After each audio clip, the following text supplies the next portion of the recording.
지난주에 이어서 요한계시록 16장 다시 한번 보겠습니다. 여기 설교 요약을 보시면서 보겠습니다. 첫 번째 질문. 왜 하나님은 대접 심판을 기록하라 하셨는가? 물론 다른 것도 다 기록하는데 왜 특별히 대접 심판이 마지막 심판이에요. 마지막 심판을 왜 기록하게 하셨는가? 베드로 서신을 통해서 잠깐 그 답을 보겠습니다. 베드로는 사실 그 가방끈이 짧아요. 성격도 굉장히 급합니다. 그러니까 뭐 이렇게 논리적으로 뭐 이렇게 쭉 설명하기보다는 바로바로 답을 먼저 얘기해요. 그것이 베드로 전후서가 특징이 그겁니다.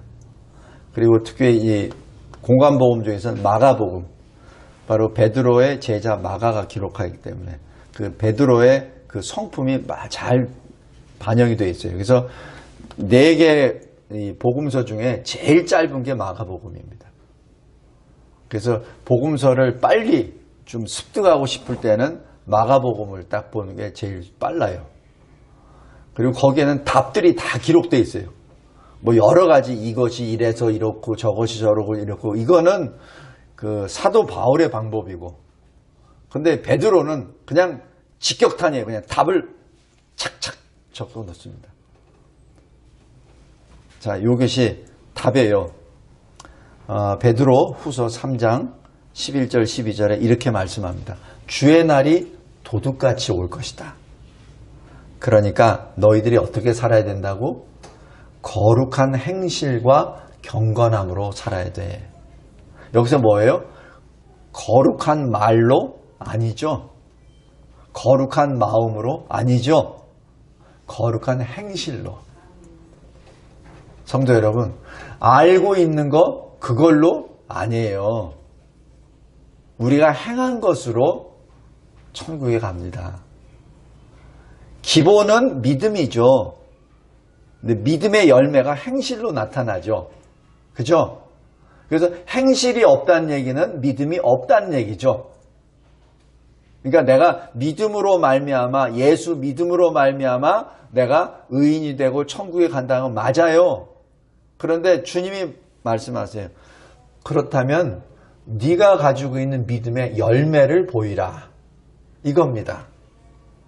입으로는 믿는다고 그렇게 얘기하는데 행실이 따르지 않으면은 그건 안 믿는 거죠.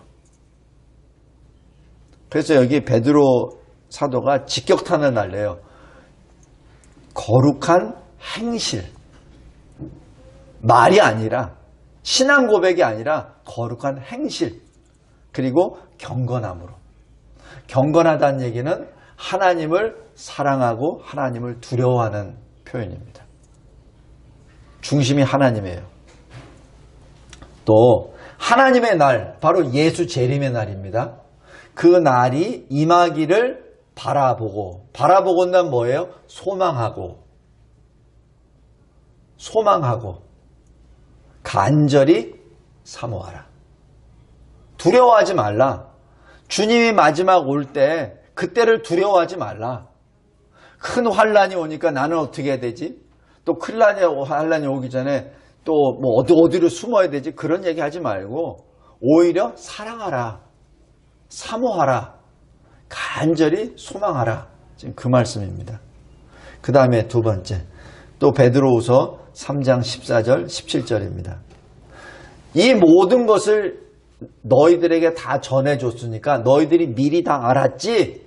너희들이 다 알았지? 그러니까 어떻게 살아야 돼? 주 앞에서 점도 없고 흠도 없이 평강 가운데서 나타나기를 힘써. 주님이 오실 때 이것저것 잘못했다고 또 주님한테 어떤 벌을 받을까, 이런 노심초사하지 말고 점도 없고 흠도 없이 살아서 주님 앞에 설 것을 늘 힘써. 이게 뭐예요? 언제든지 주님이 오실 때를 대비하라는 얘기죠. 항상 우리가 무슨 일을 행하든지 하나님 앞에서 행하라는 얘기죠. 저는 개인적으로 이 구약에서는 야곱을, 신약에서는 베드로를 많이 받아요. 왜냐면 제가 꼭 그런 사람 같아서. 베드로 사도가 답을 딱 줘요. 어떻게 살아야 된다고? 지금 여기 어떻게 살아야 된다고를 바울도 또 계속 말을 해요. 데살로니가 전후서, 디모데 전후서 뭐 계속 다 얘기해요. 근데 베드로 사도는 딱 한마디로 평강 가운데 주님 앞에 서기를 힘써. 그겁니다. 왜? 베드로가 체험했잖아요. 예수를 3번 부인했잖아요. 그래서 주님 앞에 서는 게 얼마나 어려운지 알거든요. 죄를 범했을 때. 얼마나 머리를 들지 못한다는 것을 누구보다도 잘 체험한 사람이 베드로입니다. 그러니까 요한복음 21장에 저 해변가에 주님이 서 계시는데 주님을 발견하자마자 베드로가 향한 거 뭐예요? 딴 친구들은 다 고기를 막 끌고 다니는데 자기는 옷을 머리에다가 뒤집어 쓰고 바닷속으로 뛰어들어서 주님께로 나아가잖아요. 고기가 문제가 아니란 얘기예요. 내가 감히 주님의 얼굴을 어떻게 바라볼 수 있어 해서 이 겉옷으로 얼굴을 뒤집어 써요. 그리고 그럼에도 불구하고 나는 주님께 나가야 되니까. 그래서 빨리 수영해가지고 주님 앞에 나갑니다. 그게 베드로예요. 그러기 때문에 그 심정을 알기 때문에 이렇게 말하는 겁니다. 나처럼 그렇게 수치 가운데 주님 앞에 서지 말고 주님한테 평강 가운데 주님 앞에 서도록. 어떻게 서야 주님 앞에 평강 가운데 서요? 거룩한 행실, 경건함으로 살았을 때, 점도 없고 흠도 없이 살았을 때 그렇게 평강 가운데 주님 앞에 설 수 있죠. 그리고 이렇게 말합니다. 17절에 무법한 자들의 미혹에 이끌려 굳센 데서 떨어질까 조심하라. 여기서 무법한 자들이 뭐예요?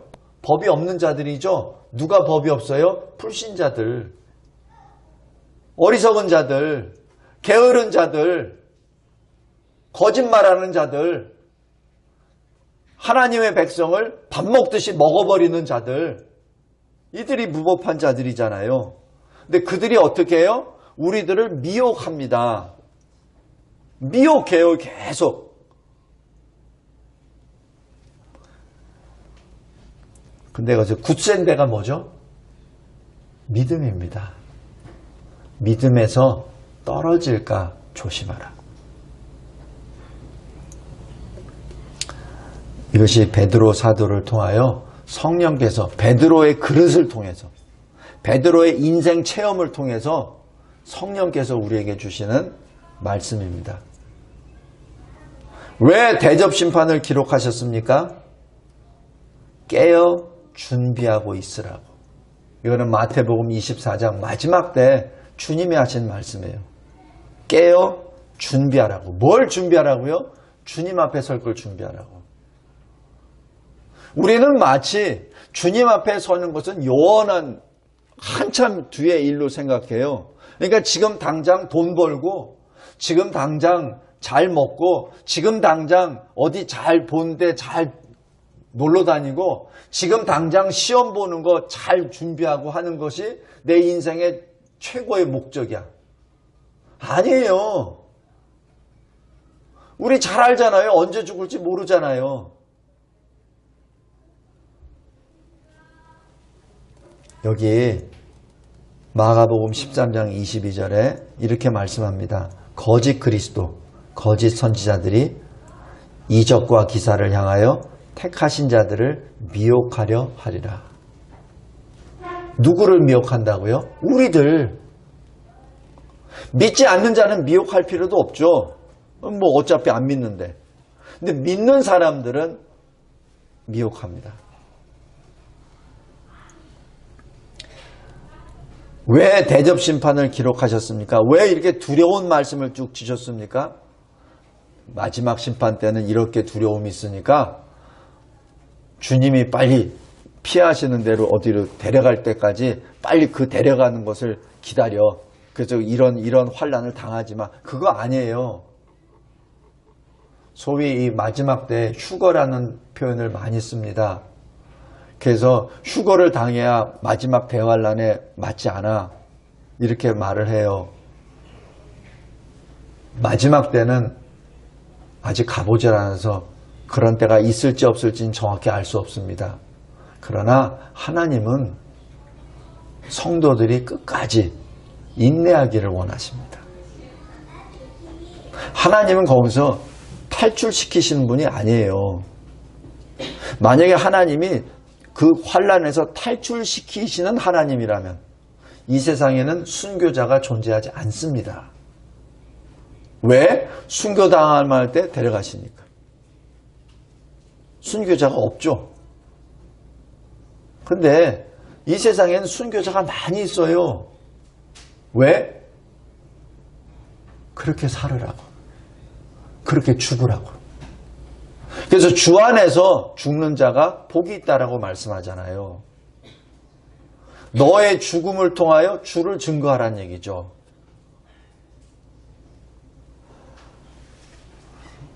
성도 여러분, 또 여기 마지막 왜 기록하셨습니까? 오늘 여기 14장 13절 보십시오. 14장 13절.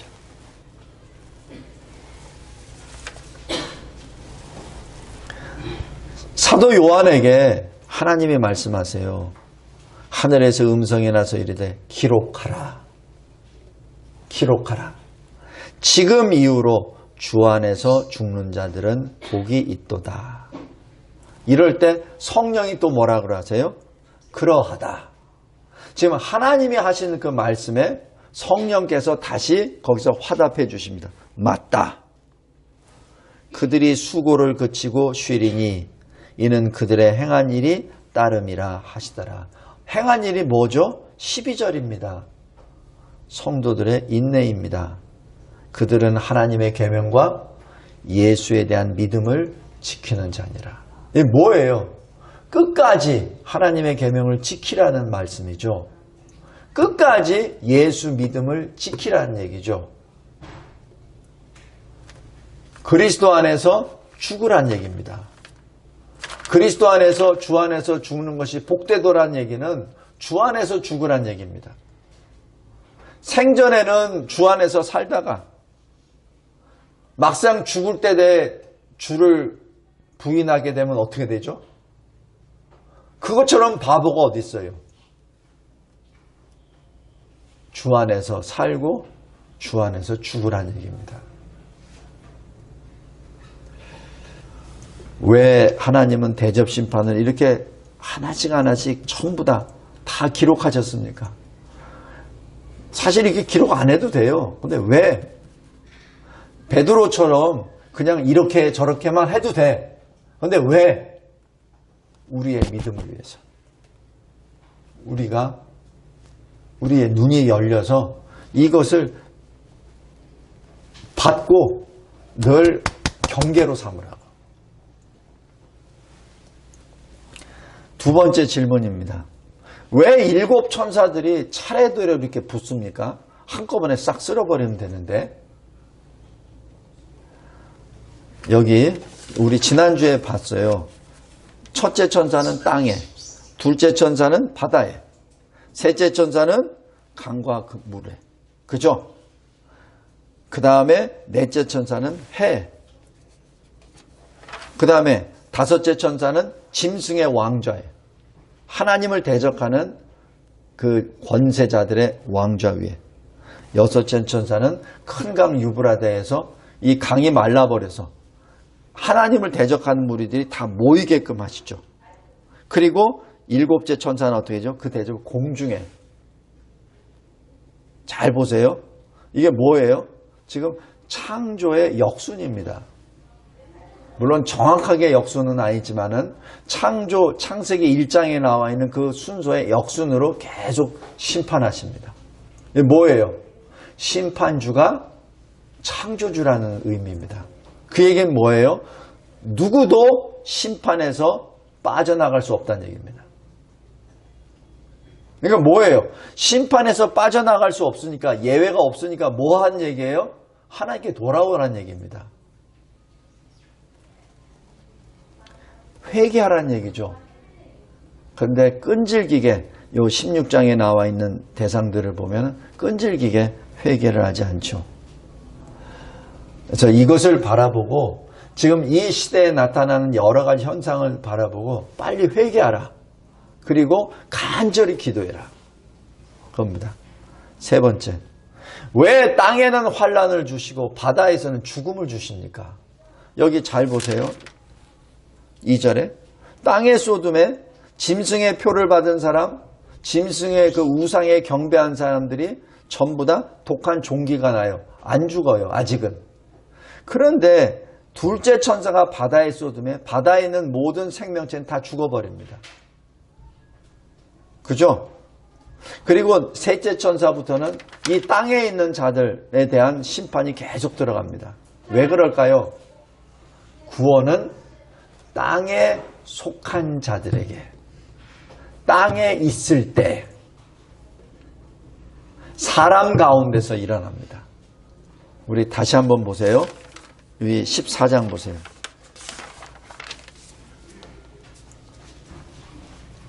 14장 3절, 14장 4절입니다. 제가 반복적으로 이렇게 말씀드리는 것은 또 확인해 보라는 얘기입니다. 14장 3절 잘 보세요. 새 노래를 부르는데 누가 새 노래를 부릅니까? 땅에서 속량함을 받은 자들.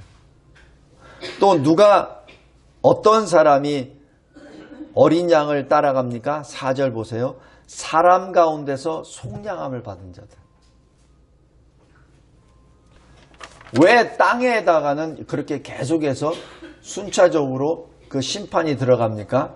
왜냐하면 땅에 있는 자들, 사람 가운데 있는 자들 가운데서 회개하는 자가 있고 속량함을 받은, 구속함을 받은 자들이 있기 때문에 그렇습니다. 바다에는 없습니다. 그래서 한 번에 바다는 다 멸망시켜 버리십니다. 성도 여러분, 그래서 우리 설교의 큰 3번, 작은 2번입니다. 그리스도인은 환난을 피하는 것이 아닙니다. 환난 가운데 믿음과 소망으로 인내합니다. 그래서 누구든지 깨어 있어야 합니다. 15절에 누구든지 깨어 자기 옷을 지켜 벌거벗고 다니지 아니하며 자기의 부끄러움을 보이지 아니하는 자 복이 있다라고 기록합니다. 그리고 우리에게 큰 위로가 되시는 말씀이 마태복음 24장 21절 22절입니다. 주님이 말씀하십니다. 그때 큰 환난이 있겠음이라.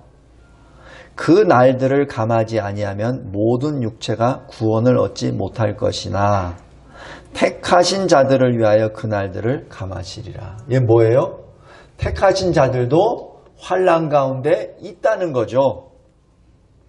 환난에서 택하신 자들을 건져내서 뭐 이렇게 공중에다 어떻게 해가지고 평안하게 살고, 이게 아니란 얘기입니다.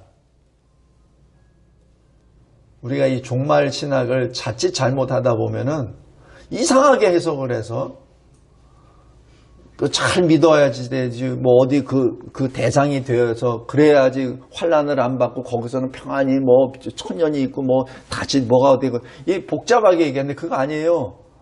주님의 역사는 간단합니다.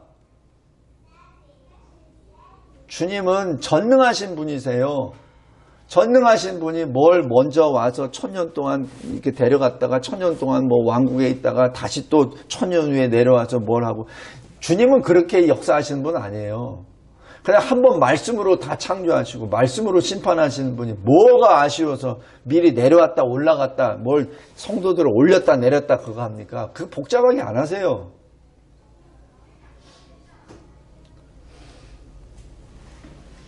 마지막 때 주님이 주시는 말씀을 잘 기억하시기 바랍니다. 어느 성경의 어느 부분에 이런 거 있잖아요. 이런 거 있잖아요. 공중에 들림을 받는다고 이렇게 표현됐잖아요. 그거 한 구절밖에 없어요. 그런 걸 가지고 자꾸 끼워 맞춰서 자기 식대로 이 요한계시로 해석하지 말기 바랍니다. 하나님의 중심은 인내하라는 얘기입니다. 그리고 만약에 그 환난을 내가 감하지 아니하면 누구도 구원 못 받아. 그러니까 그때는 내가 나를 감해줘. 그래서 피할 길을 열어줘. 그게 예수님이 하신 말씀이에요. 그게 마지막 대환란, 큰 환란의 때의 모습입니다. 마지막 네 번째. 왜 악인들이 회개하지 아니하고 멸망당하는 것을 왜 보여주십니까? 굳이 보여주실 필요가 뭐가 있어요? 그냥 지옥에 가는 건데. 그런데 우리 잘 보십시오. 베드로전서 3장 19절, 20절 말씀 잘 보세요. 베드로전서 한번 보세요.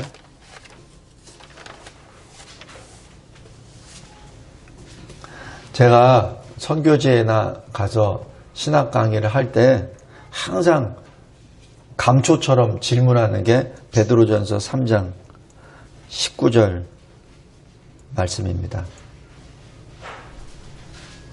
제가 읽을게요. 그가 또한 영으로 가서 옥에 있는 영들에게 선포하시니라. 이게 뭡니까? 그럼 예수님이 지옥에 간다는 얘기입니까? 그럼 예수님이 거기서 무엇을 하신답니까? 다시 한번 해석합니다. 주님은 시간과 공간을 초월하신 분입니다. 우리에게는 수천 년 전, 현재, 미래가 있습니다. 그러나 주님에게는 시간이라는 개념이 사실 그분에게는 없어요. 초월하신 하나님이시기 때문에. 그래서 지금이나 수천 년 전의 노아 홍수 시대나 주님에게는 사실 차이가 없어요.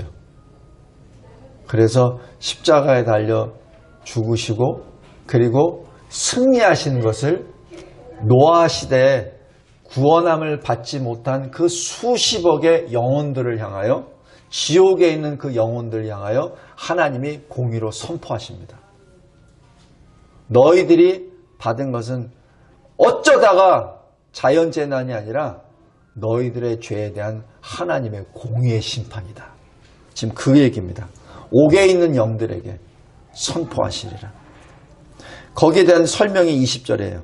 그들은 전에 노아의 날 방주를 준비할 동안 하나님이 오래 참고 기다리실 때 복종하지 아니하던 자들이라. 방주에서 물로 말미암아 구원을 얻은 자가 겨우 8명이라. 제가 전에 언뜻 말씀드렸죠. 그 당시에 노아 시대에 그 한 사람의 이 평균 연령이 수명이 900세가 넘어요. 그리고 지금처럼 추위나 더움이 없습니다. 살기가 굉장히 좋은 데예요. 그러니까 그 당시에 그것을 다 감안을 했을 때 대략 지구상에 있는 존재하는 인구가 70억 이상이라고 추산합니다.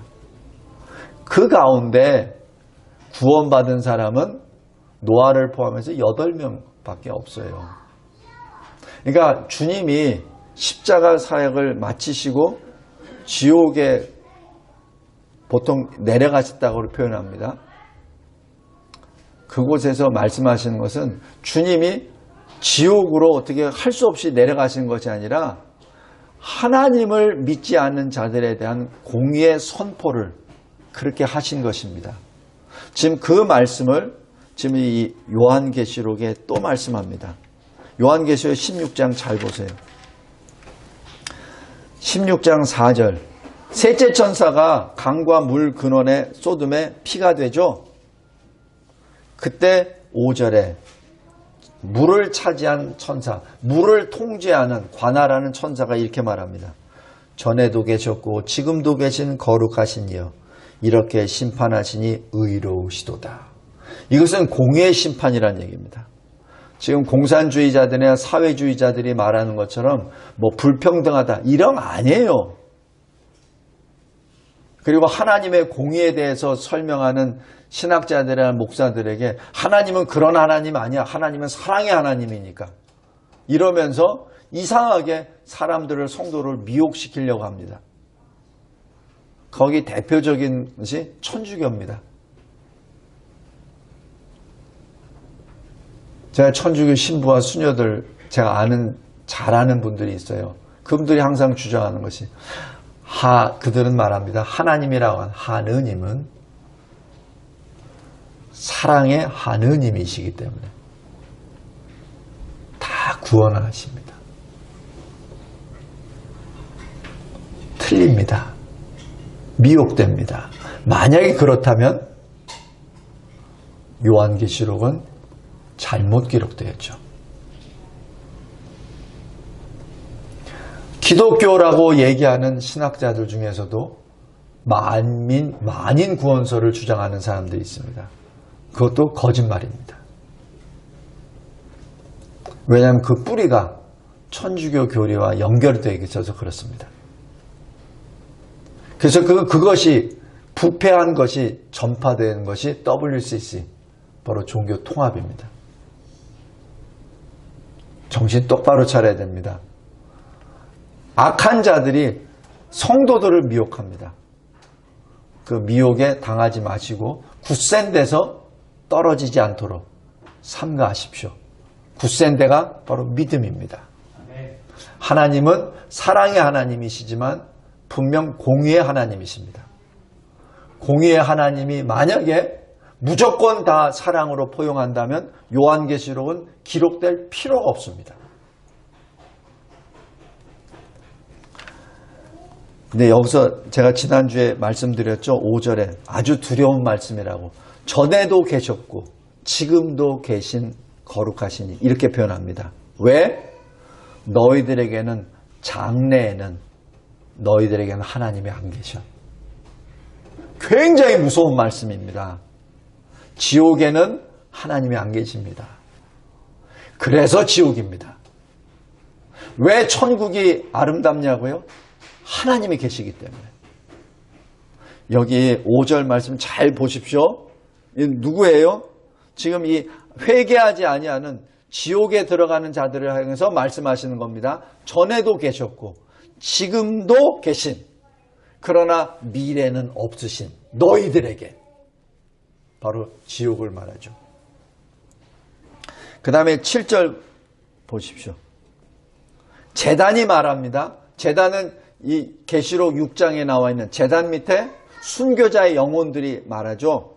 뭐라고 말하냐면 주 하나님 곧 전능하신 이시여 심판하시는 것이 참되시고 의로우시도다.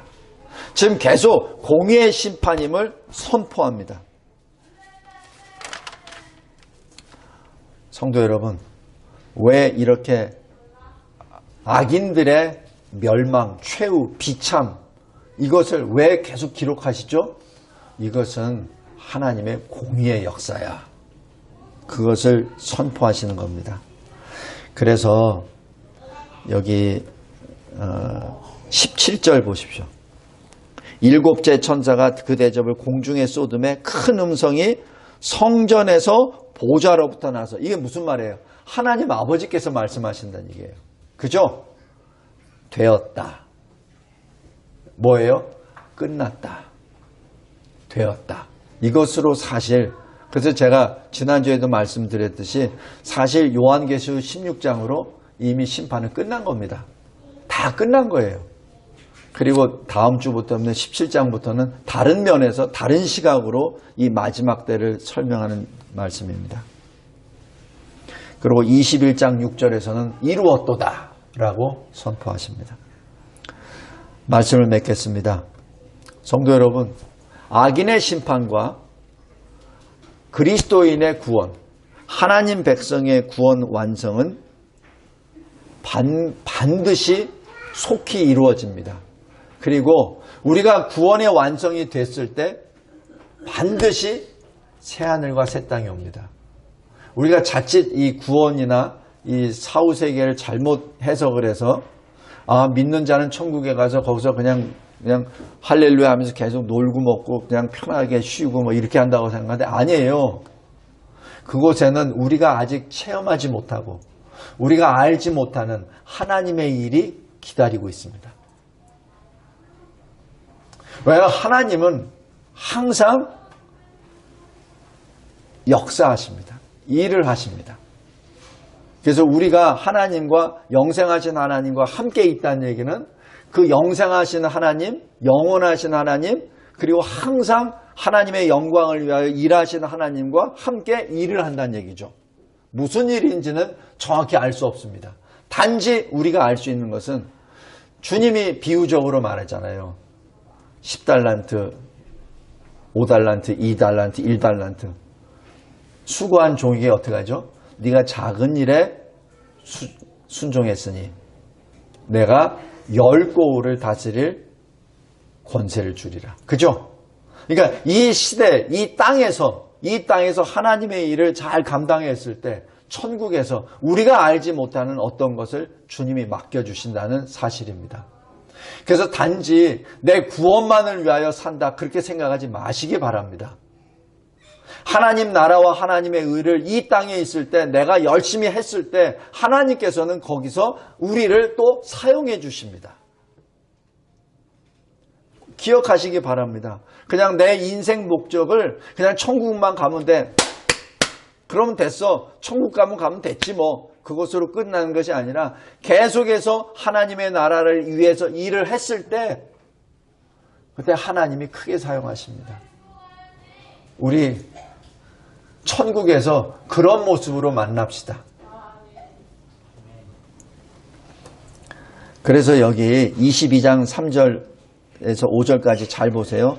다시 저주가 없으며 하나님과 그 어린 양의 보좌가 그 가운데 있으리니 잘 보세요. 그의 종들이 그를 섬기며 라고 되어 있죠. 그를 섬긴다고 합니다. 우리가 하나님을 위해서 거기서 보다 더 구체적으로 보다 더 영광스러운 모습으로 우리가 주를 위하여 일을 한다는 얘기를 여기서 의미합니다. 그냥 놀고 먹는 거 아닙니다. 그러니까 어떤 분들은 저기 천국에 가면 맨날 찬송만 하고 하면 너무 보링하지 않냐고 이렇게 얘기를 해요. 그거 아니에요. 그거는 나타난 한 단면이지. 우리는 몰라요.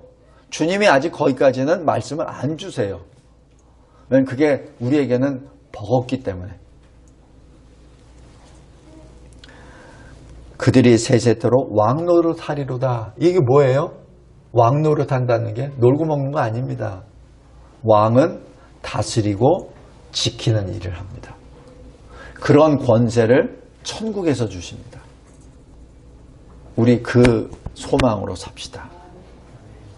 그냥 너무 작은 모습으로 그냥 천국만 가면 되지라는 그런 사고방식으로 하지 맙시다. 그리고 이 정도면은 내가 할 만큼 했잖아. 그렇게 하지 맙시다. 내가 온 힘을 다하여 하나님 나라를 위하여 헌신합시다. 그랬을 때 하나님이 그것을 기뻐 받아주십니다. 기도하겠습니다. 하나님 감사하고 감사합니다. 이 요한계시록 16장을 통해서 다시 한번 하나님의 말씀을 깊이 묵상할 수 있는 시간을 주심에 감사하며 더욱더 천국 소망으로 달려나아가는 주의 백성 되게 하여 주심에 감사합니다. 예수 그리스도의 이름으로 기도드리옵나이다. 아멘.